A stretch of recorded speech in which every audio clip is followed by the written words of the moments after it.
This is a message from your guides reading for Radical Shift. So it's always the guides that come in with the code name.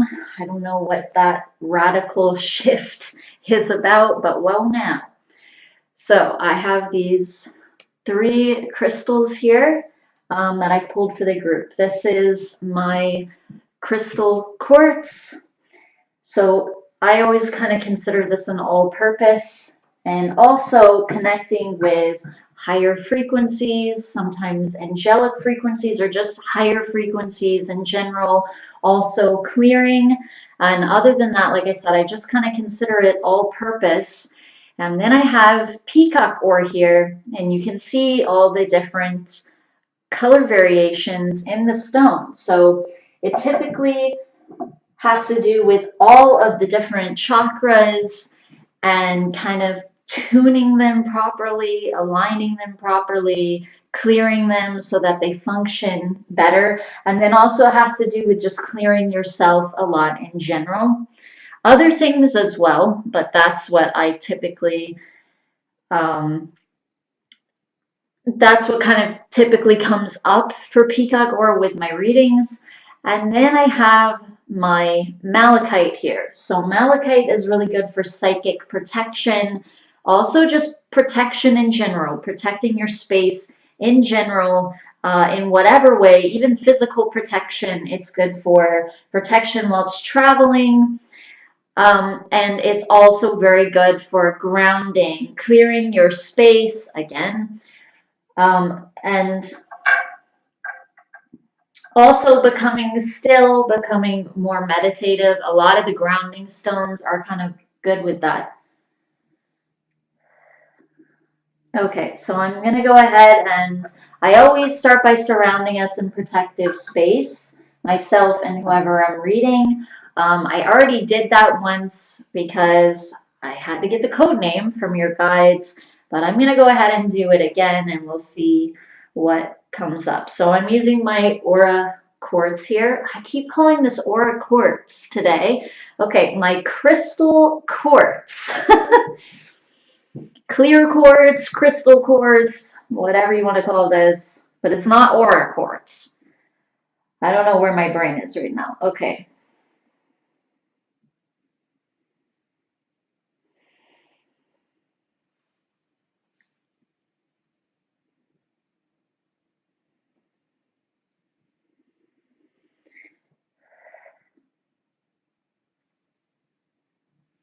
Okay, so one thing coming up right away is your ear.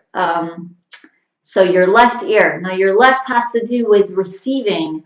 So receiving divine insight, input from your guides. They were showing me this picture of you kind of going like this with your ear, almost like you're trying to get something out of your ear. And your guide was saying that you used to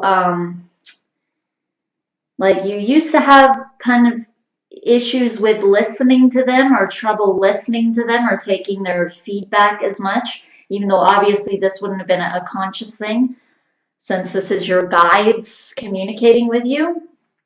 But it's also feeling like there's been more improvements with that.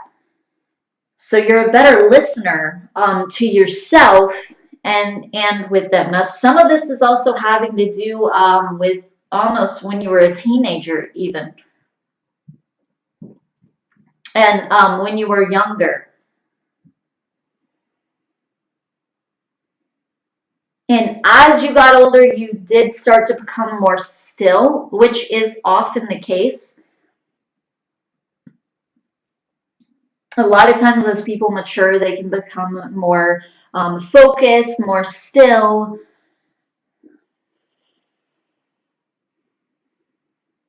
But they're pointing this out specifically, as specific to you. That you had more of an issue with listening to them, or with them being able to communicate to you. And I even feel like There was also an issue when it came to you communicating with them. Maybe you didn't believe in them as much, or maybe you didn't um, have such a direct way of communicating with them or direct approach as you do now. Maybe you weren't as spiritual in some ways as you are now. But it just feels like now there's this kind of sort of viable pathway between you and your guides, much more so. So your ears are much more open. I feel like that's part of the shift that they're referring to, the radical shift. But there's also other things, but some of this is having to do with behaviors and patterns that you are in. I don't even feel like all of this is things that you could see. And sometimes it's like all these subtle shifts end up becoming a bigger one or a radical one. But it's not really one thing. And I don't feel like they're talking about one thing or referring to one thing. And then also they're even talking about shifts in the future. So as you continue to become more open and you continue to become more clear, there is a kind of feeling coming from them almost of like you being spontaneous and you being kind of free.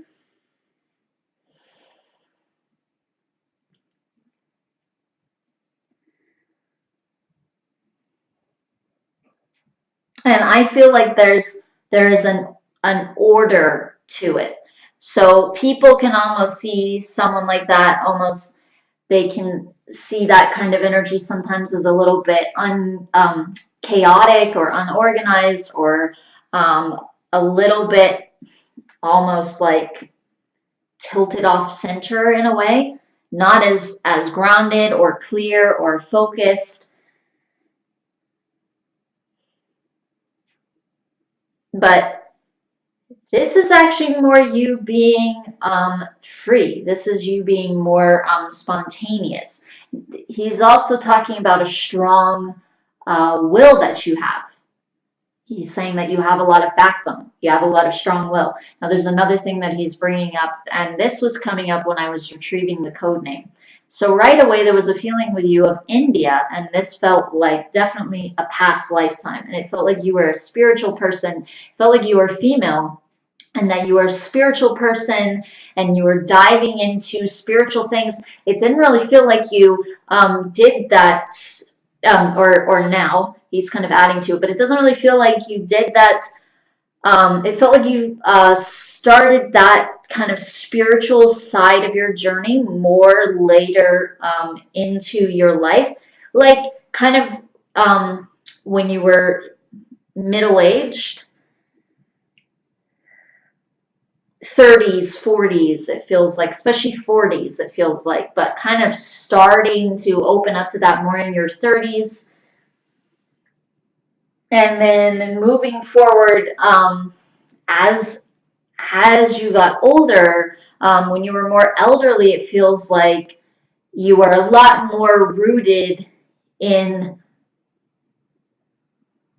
he's calling them staples. So almost like you had like certain spiritual practices which were almost like staples to your life or like in your day or your night.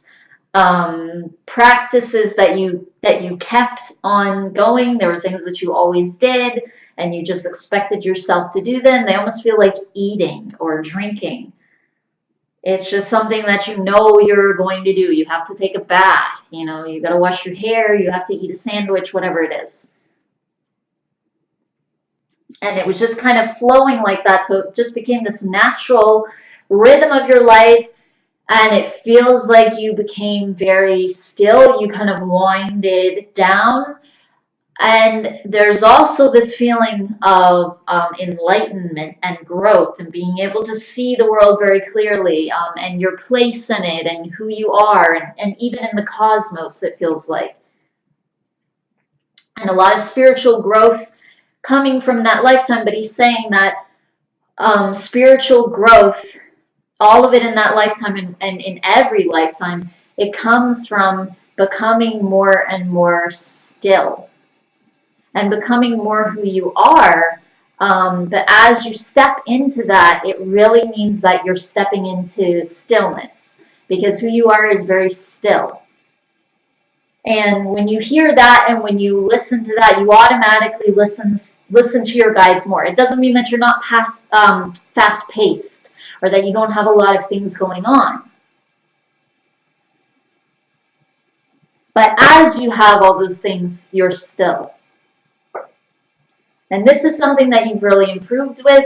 There's also a feeling of some psychic ability, intuition, and even something, there's a feeling of clairvoyance, but also clairaudience coming up as well, and empathy. This feels like to a little bit of a lower degree, the empathy specifically, but I feel like that's opening up more as well.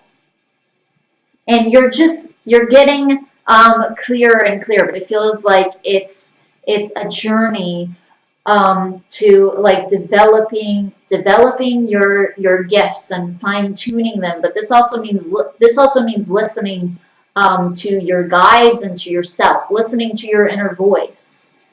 And it feels like you've gotten very good at that in comparison to where you were with it.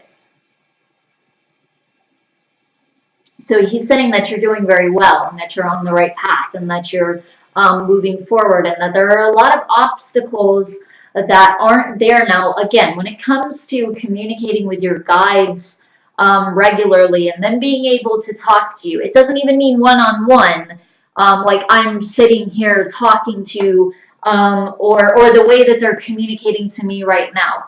It means in a general way, the way that guides communicate with people, they send you suggestions, whether you know that it's a guide or not, which you usually don't. And that's in general, people usually don't. And that's the point of it. It's supposed to come to you almost like it's your own thought or feeling, so that you can adjust to it. And you can hear them, especially for people, for instance, who don't necessarily believe in guides or know what they think about that. The point is, listening to a guide, it doesn't mean necessarily having a one-on-one communication. It means that they're sending you kind of instructions in a way that you instructed them to give you before you came here. You contracted with them, so they know sort of what you're meant to do. They know, like, kind of along the lines of how this is supposed to go in the sort of general direction. And so they can guide you to it and guide you through your life path and to your life path. And they can guide you down that with those suggestions. So they can send you feelings and they can send you suggestive nudges. And so it's a matter of listening to that, which means being very in tune with yourself. It doesn't mean that you never make any mistakes, but it means that you are always in alignment with who you are, and that comes from being still, which was very rehearsed in this other lifetime that they talked about. Okay, so we're over the time frame already, but I want to mention something really, really quickly that also came in with the code name, which felt like Native American energy, but this almost felt more like a physical thing. It almost felt like somebody way back in the day, like some kind of DNA there that your guides can pull from. Okay, but we are over the timeline, the time frame. So I have to end this reading, but thank you so much for allowing me to do this reading for you. I truly hope that it benefited you. Thank you very much. Namaste.